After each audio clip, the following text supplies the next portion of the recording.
देशाचे प्रधानमंत्री माननीय नरेंद्र मोदीजी सातत्याने सांगतात की विकसित भारताचं स्वप्न जर पूर्ण करायचं असेल तर ते नारी शक्ती आधारित आणि नारी केंद्रित अशा प्रकारच्या योजनांच्या माध्यमातूनच आपल्याला पूर्ण करता येईल।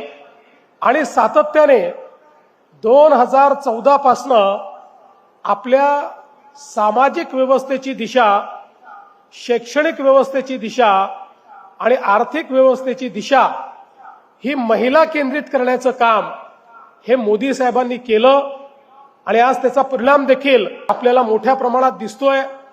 विशेषतः महिला लोकप्रतिनिधीच नाहीत तर विमेन वर्कफोर्स पार्टिसिपेशन इंडेक्स म्हणजे किती महिला आता अर्थव्यवस्थेचा भाग झालेल्या आहेत, वर्कफोर्स म्हणून, कार्यबळ म्हणून त्या ठिकाणी काम करतायत, याच्यामध्ये झालेली वाढ ही गेल्या 11 वर्षात अत्यंत लक्षणीय आहे।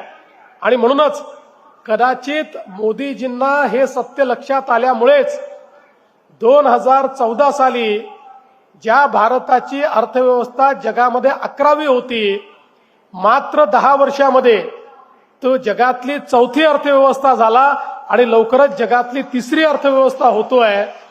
आणि या सगळ्याच्या पाठीशी ही महिला केंद्रित धोरणं आपल्याला पाहायला मिळतात।